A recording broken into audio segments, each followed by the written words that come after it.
যিহে গৰম পৰিছে ভাত পানী খাবলৈ একদম মনে নোযোৱা হৈছে দালি বুলি ক'লেতো ক'ব নালাগে দালি খাবলৈ একদম মন নাযায় সেয়েহে আজি এখন বেলেগ ধৰণৰ তৰকাৰী বনালোঁ কেনেকৈ বনালোঁ কি কৰিলোঁ আপোনালোকক দেখুৱাই গৈ আছোঁ সেয়েহে আপোনালোকক বহুমূলীয়া সময়লৈ ভিডিঅ'টো সম্পূৰ্ণকৈ চাব বুলি আশা কৰিলোঁ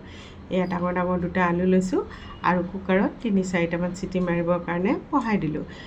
আলুখিনি ধুনীয়াকৈ সিজি গ'লে তৰকাৰীখন খাবলৈ বেছি ভাল লাগিব আনফালে প্লেট এখন লৈছোঁ তাতে ডাঙৰ ডাঙৰ দুটা বিলাহী লৈছোঁ বিলাহী দুটা বহুত বেছি টেঙা নহয়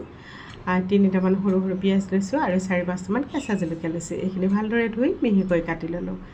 আনফালে মোৰ আলুখিনিও সিজি গ'ল ডাঙৰ বাউল এটাত আলুখিনি পিটিকি লৈছোঁ এতিয়া তাতে কাটি লোৱা বিলাহীখিনিও মিহলাই দিলোঁ কাটি লোৱা পিঁয়াজখিনি দিছোঁ আৰু জলকীয়াখিনি দি দিলোঁ জলকীয়াৰ পৰিমাণটো অলপ বেছিকৈ দিছোঁ জ্বলা অলপ বেছি হ'লে খাবলৈ ভাল লাগে যদি আপোনালোকে জ্বলা কমকৈ খায় জলকীয়াৰ পৰিমাণটো কমাই দিব প্ৰায় 1.5 গিলাচমান পানী দিলোঁ আৰু জোখমতে নিমখ দিছোঁ নিমখ মই পিছত ব্যৱহাৰ নকৰোঁ একেবাৰে দি দিছোঁ এইখিনি হাতেৰে ভালদৰে মিহলাই ল'লোঁ এয়া মোৰ বনাবৰ কাৰণে ৰেডি হৈ গ'ল আনফালে কেৰাহীখনত তেল গৰম হ'ব দিছিলোঁ তাতে কেইটামান দিছোঁ পাঁচফোৰণ আৰু কেইটামান দিলোঁ ক'লা সৰিয়হ এতিয়া কেইটামান দিছোঁ নৰসিংহৰ পাত অলপ সময় ভাজি লৈছোঁ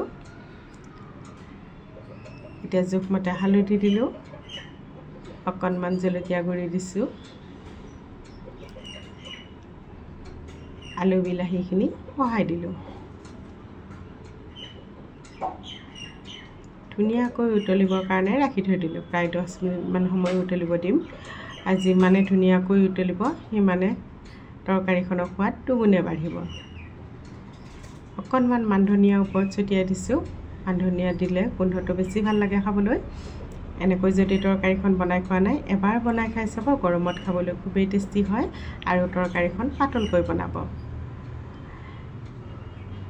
এয়া মোৰ তৰকাৰীখন হৈয়ে গ'ল ডাঙৰ বাউল এটা লৈছোঁ তাতে নমাই লৈছোঁ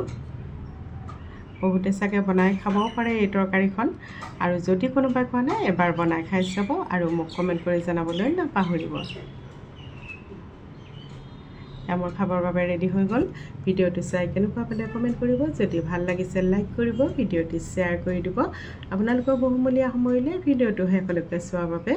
অশেষ ধন্যবাদ জনালোঁ